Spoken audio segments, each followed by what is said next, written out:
Next up, we're going to talk, or we're going to have our folks from ADAS. I don't know which order you guys are going to go in, but we have Christina Baxter and Roger Sylvester Bradley, and they're going to talk about some of the elements that go into modeling the data for the potential yield.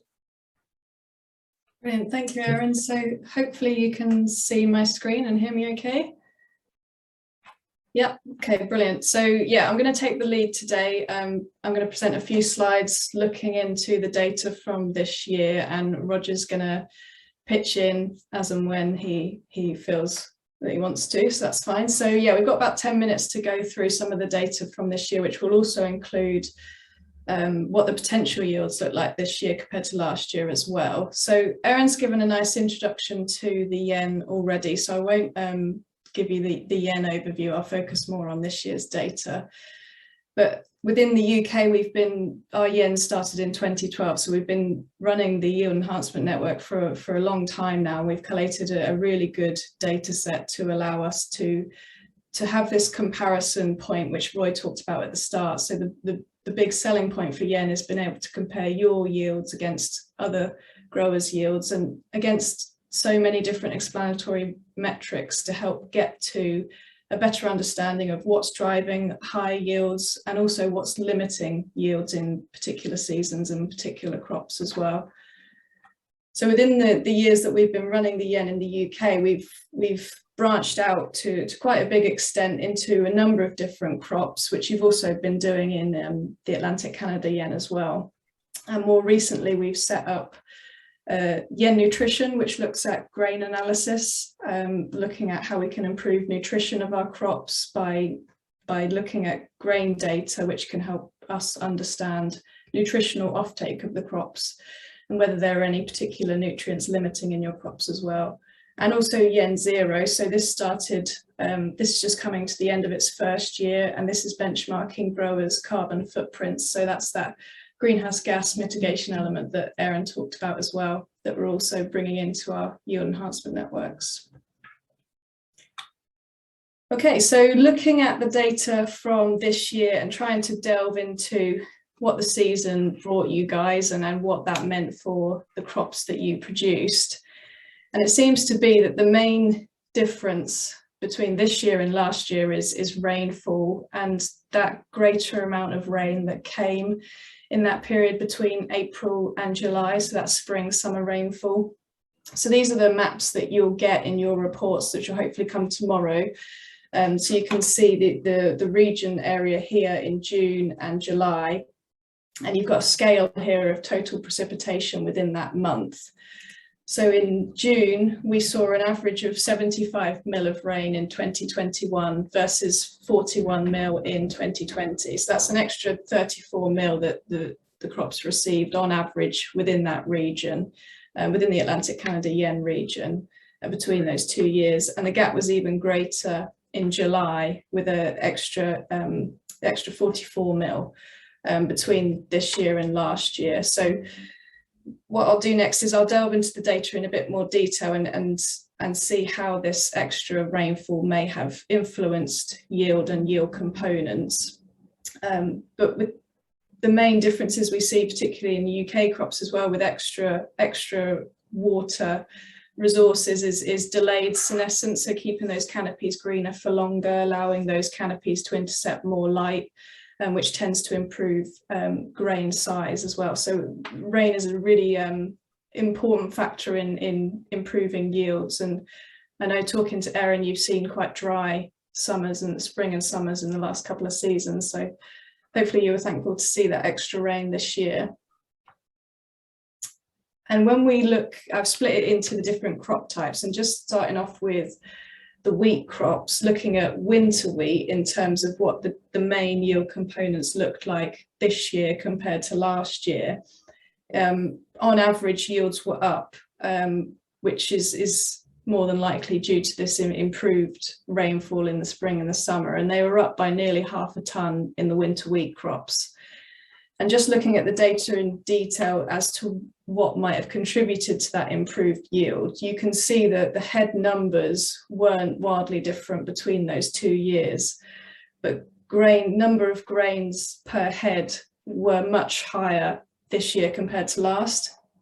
So that's telling us that the grain set conditions in June, just before flowering, were good this year, and the crop managed to set a good number of grains, which would have contributed to that better yield. And also the 1,000 seed weight was a bit better in 2020, but it's not dropped to a large extent in 2021, even though the crops produced that higher number of grains. So it's managed to set a higher number of grains and also managed to fill those grains to a good extent, more than likely using that extra water resource. And harvest index was improved this year as well. So the crop has managed to convert a good amount of its biomass into final yield. So it's up 60% versus 54% on average last year. And the story was very similar for spring wheats. So again, on average, a half ton per acre yield difference. Head numbers were slightly down, but number of grains per head again were up this year compared to last year by a decent number, 11 extra grains per head. And an improved 1,000 seed weight in the spring crops. So again, setting good numbers of seeds and managed to fill those seeds as well, which would have contributed to that yield improvement. And harvest index again improved, so that conversion of biomass into yield was good this year compared to last year. For barley, the story is slightly different because we didn't see much of it. Well, there was no real yield difference between this year compared to last year. But what's interesting is that the way those yields were formed were different. So you can see head numbers were much lower this year compared to last year. So 24 heads square foot versus 35 last year.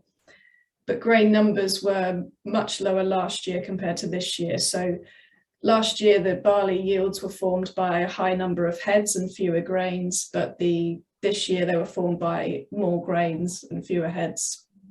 And 1,000 seed weight was up too. So the higher 1,000 seed weight is telling us, although we don't have development dates for the crops within the ends, it is telling us that grain fill stage was much improved this year, likely due to that summer rainfall. And harvest index was up in the barley crops as well in 21 versus 2020. So that's a quick look at the yield components and how they compare this year compared to last year. And you'll be able to delve into that in more detail once you get your reports, which will show where you sit compared to the other growers and where the average sits as well. And I'll talk a bit about the yield potential model, because the 21 figures are a good bit different to the 2020 figures. So I just wanted to explain why that difference is. And the yield potential model you would have learnt about in previous Atlantic Canada yen results meetings, but just as a quick revision, it's essentially a very simple growth model which calculates potential yield based on the capture and conversion of solar radiation and rainfall. So it takes into account very inspired husbandry, essentially. So it's what could be achieved if all things go well, and it's enhanced conversion as well. So we assume a better conversion of these resources than we tend to see on farm. So essentially the yield potential, it acts as a target to aim towards. So with our yield potentials in 2021, we've got the fall map here and then the spring map as well. And you can see for the fall within the region, the potential yields for the winter crops tended to range from about 5 tonnes per acre to 6.5 tonnes per acre within that region. And compared to last year, the potential yields are up for the winter model by about 1.6 tonnes per acre. So it's a good bit different to last year's potential yield results. For the spring model, we see a range from around just over 4 tonnes per acre up to about 5.5 tonnes per acre. And when we compare that to 2020, we see again a difference of around about 1.7 tonnes per acre, so up again. And the reason why the potential yields are slightly higher this year is because of that big difference in spring-summer rainfall. So the 21 season did see much higher rainfall within that spring period. So it's the way we calculate yield potentials is we calculate a light limited model and a water limited model. And it's the potential yield crops tend to be water limited more so than light limited. So it's this water limited model that's getting affected by this difference in rainfall. So I'll just explain how we calculate the potential yield for the water limited model. So what we do is we calculate how much water is available to that crop, and that uses the water that the soil can hold plus the rainfall in the spring and the summer. So you've got your soil water holding capacity is based on the texture of your soil, the depth of your soil, and your stone content as well. And within our model, we assume that the crops can root down to 60 centimetres and that it can capture all the water down to that 60 centimetre depth, and that the soils are full until the spring, where we assume that the crops can capture all that rainfall that's falling between April and July. So that's how much water your crop has available to it that we assume it can capture within that model. And then we say that the conversion that crop's able to do is produce 1 tonne per acre of biomass for every 50 ml of water. And the reason why we're seeing big differences between this year's potential yield and last year's is because of this difference in the rainfall in April and July. So you can see we've got 2020 here and 2021 here. You got 164 mil extra rain between April and July. And based on our model, this equates to 3 tonne per acre difference in how much biomass we think the crop can produce using our potential yield model. And then using a harvest index of 60%, this equates to an extra yield of 2. So to simplify things, I've rounded these figures up, but that 2 figure essentially matches those differences that I mentioned between last year's model and this year's model. So yeah, that 164 mil, if we convert that to extra biomass using that 1 tonne per acre conversion for 50 mil of water, that gives us 3 tonnes per acre extra biomass and 2 tonnes per acre extra yield.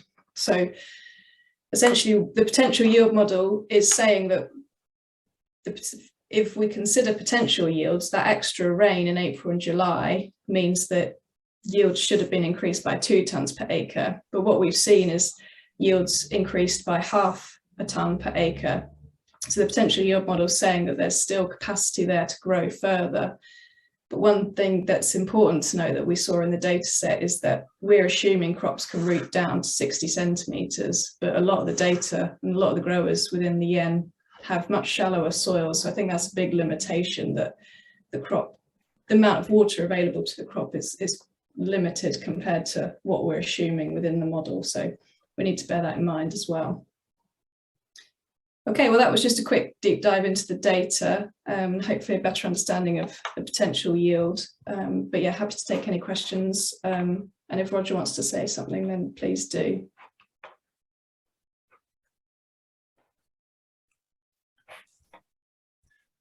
I'm not on mute, so I will say something.